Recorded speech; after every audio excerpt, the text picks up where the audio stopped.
Okay, guys, welcome back. We're in meal 2, Moedim. Hand it over to you, Ant. No worries. No worries. So that's just a screenshot of what we previously perused via that link. So also with respect to the name Baalbek, please see the screenshot below.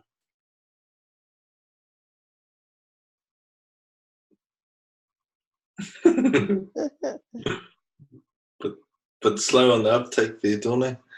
Outstanding universal value breath synthesis. The complex of temples at Baalbek is located at the foot of the southwest slope of entire Lebanon, bordering the fertile plain of the Bek. I see there's another reference to fertile plain. At an altitude of 1,150 meters, the city of Baalbek reached its apogee during Roman times. So apogee, wonder what apogee means. You guys can look that up. I know what it means, but I'm trying to teach you guys to fish for yourselves. Its colossal constructions built over a period of more than 2 centuries make it one of the most famous sanctuaries of the Roman. I think I ate too much ice cream and it's frozen my tongue a little. Sanctuaries of the Roman world and a model of imperial Roman architecture.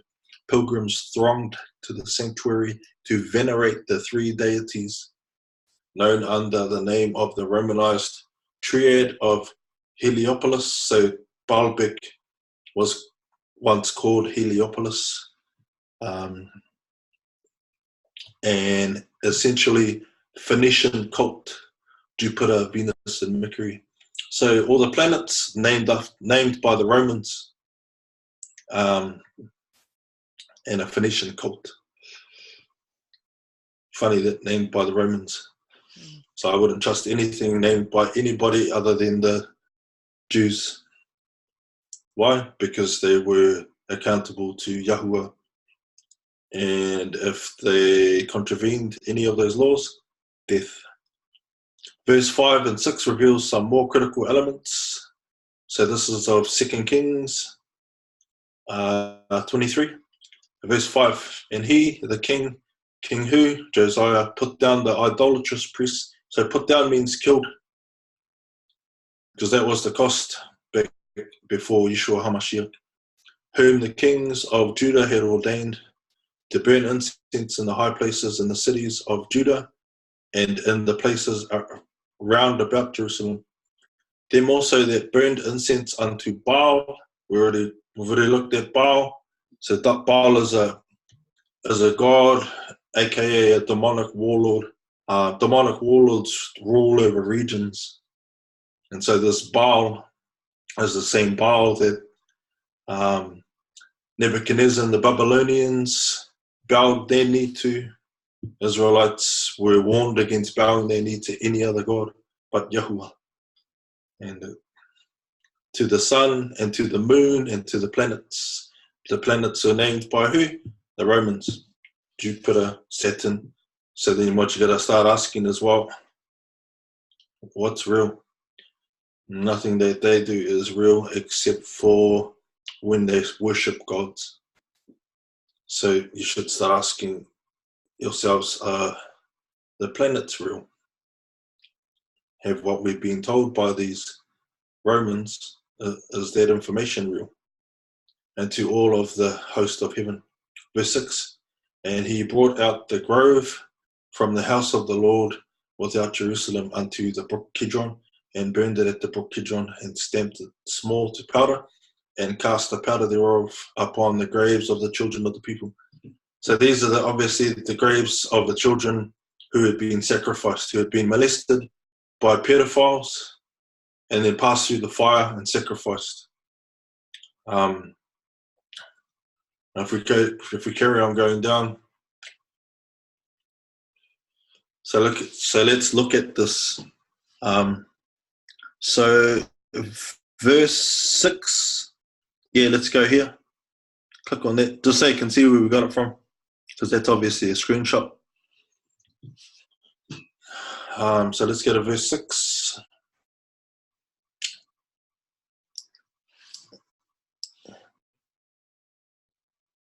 Yeah, there. So if you follow along with this, it actually tells you. So you follow along, and he brought out of the grove, and he is bringing forth the fetish of happiness. That's what a grove is. Grove is the fetish of happiness, or an Asherah pole. Interestingly enough, Bohemian Grove, it's not a coincidence. It's called that because there's an Asherah pole there, an altar to Molech, where children are being sacrificed by the elite. Because remember what I told you, Molech is a demonic warlord, and the reason I know that's a demonic warlord and not a fallen angel, because at that time all the fallen angels had been entombed into Tatarus, and that's in Jude, and it's also in the book of Enoch, but we'll talk about that later. But Asherah poles, they are places of false worship where these Luciferian elite are molesting children and then passing them through the fire and sacrificing them to their gods, in particular Molech and Baal, for power, supernatural power, and that's how they maintain power over governments, etc., and the world, etc. If you don't believe this, you just have to look at all of this information. When do they do this stuff? The most examples I've seen in Holy Scripture is they do it on Passover. How do you know?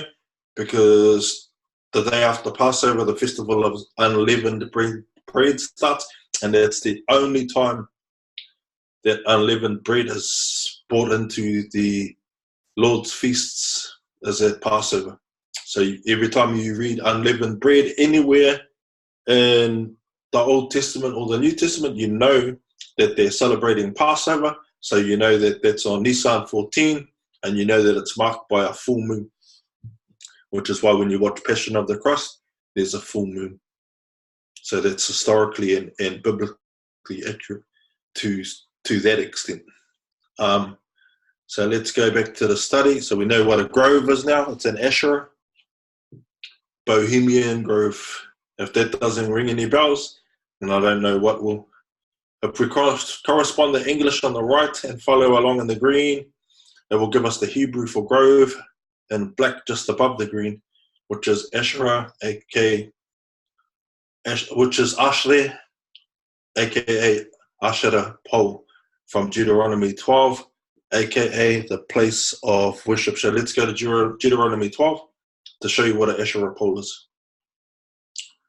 So all the stuff is connected, and these, so fallen angels, the Nephilim, aka demons, demonic warlords, and their progeny, which is everybody in the land of Canaan at that time, with the exception of the Israelites. They did these things on the Moedim, in particular on Passover, for obvious reasons. So, you know, there's a lot more in Scripture that's going on that then meets. I'm stuttering because I'm tired. Then meets the eye. So here, verse 1. These are the decrees and laws you must be careful to follow in the land that the Lord, the God of your ancestors, has given you to possess. Now let's go back to the study, because I just want to show you this so that you know where we're grabbing this information from. Okay. These are the decrees and laws. So anything that's in red is holy. You must be careful. Anything in blue is actions. You must be careful to follow in the land that the Lord, the God of your ancestors, has given you to possess as long as you live in the land. Destroy completely all and everything that I've colored in brown is because I regard it as mud, aka shit, which is anything that's of false worship. The places of the high mountains, on the hills, and under every spreading tree. And yes, if it does pop into your head, it's because that's talking about Christmas trees. And that's another study.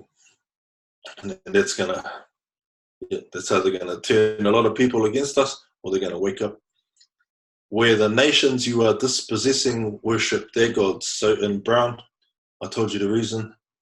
Break down their altars, smash their sacred stones, and burn their Asherah poles. Asherah poles. So critical, eh? So altars, sacred stones, Asherah poles. So when you see these things, Scripture tells us to break their altars, smash their sacred stones, and burn their Asherah poles, aka grove, in the fire. Cut down the idols of their gods and wipe out their names from those places. So let's go back and study this. Verse 2, destroy completely all the high places on the high mountains. So then if you go back and you study Genesis 9, 10 and 11, it talks about the ziggurat, or the Tower of Babel. And what's that? It's a high place. Wonder why? I wonder if it itself was an altar or a large form of Asherah poles. It was definitely made out of sacred stones. But that's another study altogether again. So furthermore, let's check out the following keystone scripture that tells us what's going on at 2 Kings 23 verse 9, which reads, nevertheless, the priests of the high places came not up to the altar of the Lord in Jerusalem. So this is about these priests, these false worship practicing priests. Because it tells you they came not up to the altar of the Lord in Jerusalem, but they did eat. So they did something really unholy here, because this is Passover, and they did eat of the unleavened bread among their brethren. So they didn't go up to the altar of the Lord in Jerusalem, but they did eat of the unleavened bread among their brethren. So they were aware of unleavened bread. So here, unleavened bread is an automatic indicator that Passover is taking place, because that's the only time that the Israelites used to eat unleavened bread. If you scroll down further, so you can check these scriptures out for yourself. So the above scriptural passage clearly indicates to us that these events are taking place at Pesach. When is that? Nisan 14. What is it marked by? A full moon. When does that happen? The first full moon of the spring equinox. Why is that relevant? Because in that same time period, usually either the 20th, 21st, 22nd, the Great Pyramid of Giza gives away its, since the beginning, or since it was created, marvelous secrets that Yahuwah obviously gave instruction on how to engineer it. So when you study these things and look at them for what they are, you know that modern archaeology, what they're telling you is a lie, and they're trying to cover up a narrative because of what's coming. And that'll be in another study. Well, it is in another study. It's in meal 3.1, angels and aka aliens. Okay, now the indicator is the unleavened bread, aka bread without yeast, telling us that this is Pesach, and in particular the festival, aka Moedim, unleavened bread. So unleavened bread, last was the festival of unleavened bread, starts on the Saturday evening and goes for 7 days. And in Daniel 10, or I think it's 9, when Daniel's praying to Yahuwah, we don't need to go to it, I'll just tell them. It says that at the evening meal, which is unleavened bread.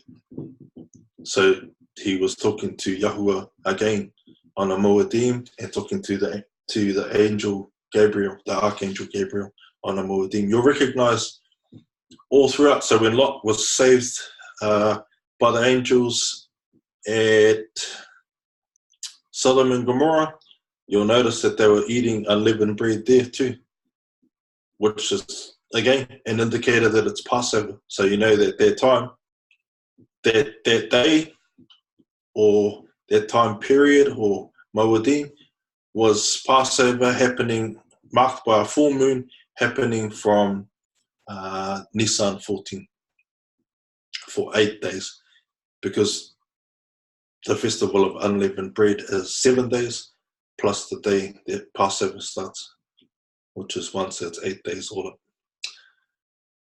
My goal here is to teach you how to recognize the Moedim throughout Scripture. Some of you may ask, how do we know that this is actually Pesach and the festival of unleavened bread? And the simple answer is because the high priest and the secondary priests are integrally involved with the destruction of the Luciferian altars, sacred stones, Asherah poles in the high places. The high priests, what you have to understand is the high priests, because they were Yahuwah's instruments on earth, they didn't do things willy-nilly. Anyhow, they did them exactly how Yahuwah instructed Moses for them to do. And Aaron was, I think he was the first high priest, if I remember correctly. But again, I'll have to do my research. So these places and Luciferian instruments are always used for sacrifices, and in particular on Pesach and the Day of Atonement, aka Yom Kippur. Just a little story. Do your research on Yom Kippur. I'll probably do it for you in the next study. And the Las Vegas shootings happened on Yom Kippur. But you can do your own research for that. But for clarity's sake, here, 2 Kings 23, but we don't need to click on it because you guys can click on it when you get access to this, and then you'll go and see where we got it from. So 2 Kings 23, 22 and 23. Surely there was no hold-on such as Passover.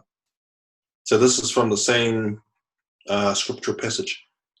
So everything that I've told you is actually telling you here that it's Passover. And I didn't see this because I only read up to unleavened bread, but I knew that it was Passover without even seeing these. But these just confirm it. So this is serendipitous, actually. Surely there was not holden such a Passover from the days of the judges that judged Israel, nor in all the days of the kings of Israel, nor of the kings of Judah. But in the 18th year of King Josiah, wherein this Passover was holden to the Lord in Jerusalem. And that's how you can guarantee that anything you see where it says unleavened bread, that's Passover. So I rest my case. The rest of the Moedim will be covered in Meal 2.1b. Thank you very much. Please come again.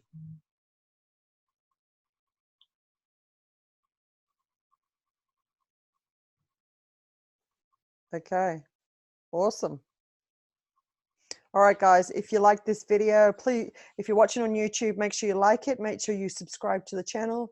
And if you're in the Facebook group watching this, make sure you invite others who are interested in these teachings. But apart from that, we will see you in our next session. Bye-bye. Bless you guys. Bye. Bye.